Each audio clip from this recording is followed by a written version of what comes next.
Assalamualaikum warahmatullahi wabarakatuh. Saya Penny Permatasari dengan NIM 4072100005 dari Prodi Pendidikan Matematika, Fakultas Keguruan dan Ilmu Pendidikan, Universitas Matul Anwar, Banten.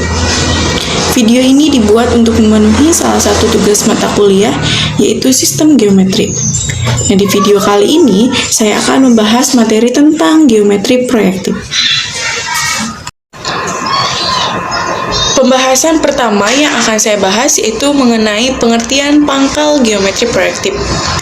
Nah, di dalam pengertian pangkal geometri proyektif ini ada 3 komponen, yaitu yang pertama titik, yang kedua garis, dan yang ketiga relasi insidensi. Nah, apa sih yang dimaksud dengan relasi insidensi? Relasi insidensi adalah relasi antara titik dan garis seperti terletak di atau memotong. Disebut juga sebagai relasi biner yang menggambarkan bagaimana objek-objek geometri bertemu. Nah, ini ada contoh ilustrasi gambar. Yang pertama, titik P terletak pada garis L. Nah, ada titik P yang terletak pada garis L. Nah, ini disebut dengan relasi insidensi. Nah, selanjutnya yaitu ada garis L1 yang memotong garis L2. Ada L1 yang memotong garis L2. Nah, dari kedua ilustrasi tadi dapat disimpulkan bahwa suatu titik dan suatu garis dikatakan insidensi jika titik itu terletak pada garis tersebut dan garis tersebut melalui titik tadi. Jelas ya bahwa gambar yang pertama tadi ada titik P yang terletak pada garis L, sedangkan ilustrasi yang kedua yaitu garis L1 memotong garis L2. Jadi kedua gambar itu dapat disimpulkan bahwa relasi insidensi. Pembahasan selanjutnya yaitu mengenai definisi-definisi dari geometri proyektif. Nah, definisi yang pertama yaitu himpunan titik-titik disebut kolinear jika setiap titik pada himpunan tersebut insiden dengan garis yang sama. Nah, ada titik A, titik B, dan titik C berada insiden di tepat pada satu garis, yaitu garis K. Maka himpunan titik-titik ini kolinear. Artinya ketika ada titik-titik yang sama berada pada satu garis yang sama, maka itu disebut kolinear. Selanjutnya, garis-garis yang insiden dengan titik yang sama disebut kongruen. Nah, ada garis K dan garis M yang terletak pada titik A, maka garis-garis ini disebut kongruen. Definisi selanjutnya yaitu complete quadrangle adalah himpunan dari 4 titik yang 3 titik diantaranya tidak kolinear dan 6 garis insiden dengan masing-masing pasangan titik tersebut. Nah, 4 titik tersebut disebut titik sudut dan 6 garis tersebut disebut sisi. Definisi selanjutnya yaitu 2 sisi dari complete quadrangle berlawanan jika titik insidennya tidak berpotongan pada kedua garis. Selanjutnya, titik diagonal dari complete quadrangle adalah titik yang insiden dengan sisi yang berlawanan pada quadrangle. Definisi selanjutnya yaitu segitiga adalah himpunan 3 titik tidak kolinear dan 3 garis insiden dengan setiap pasangan titik tersebut. Titik-titik tersebut disebut vertis dan garis tersebut disebut sisi. Nah, ini ada titik A, titik B, dan titik C, dan ada 3 garis yang insiden dengan satu titik, yaitu garis K, garis M, dan garis N. Bisa dilihat ya, maka setiap garis itu terletak pada satu titik yang sama. Selanjutnya, definisi selanjutnya yaitu pencil of point adalah himpunan dari titik-titik yang insiden dengan sebuah garis. Nah, ada titik A, titik B, dan titik C yang terletak pada satu garis, yaitu garis M. Definisi selanjutnya yaitu pencil of line adalah himpunan garis yang insiden dengan sebuah titik.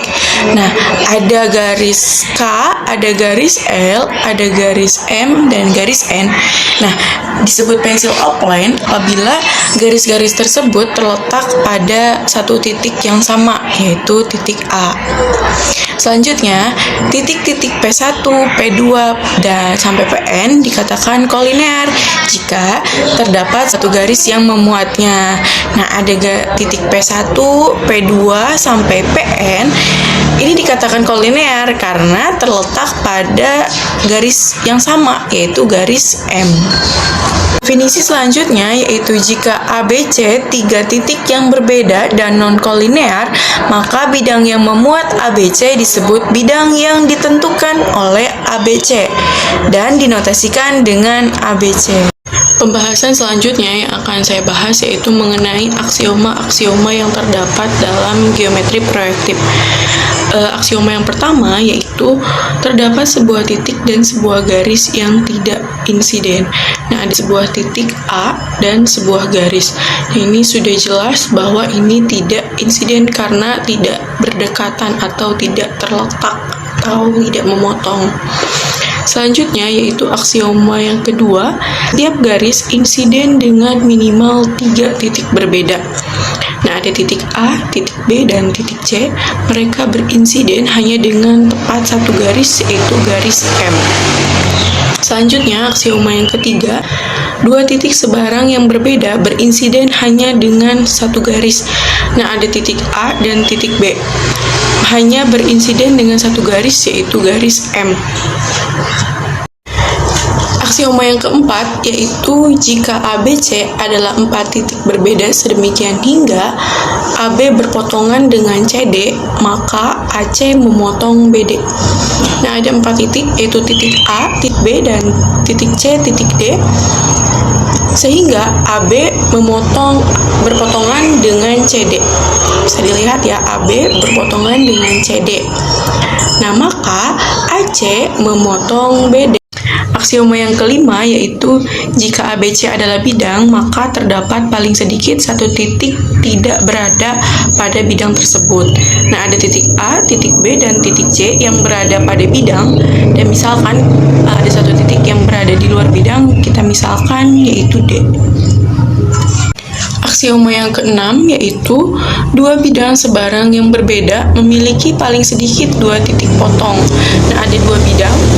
Nah, ini bisa dilihat ya, ada 2 bidang.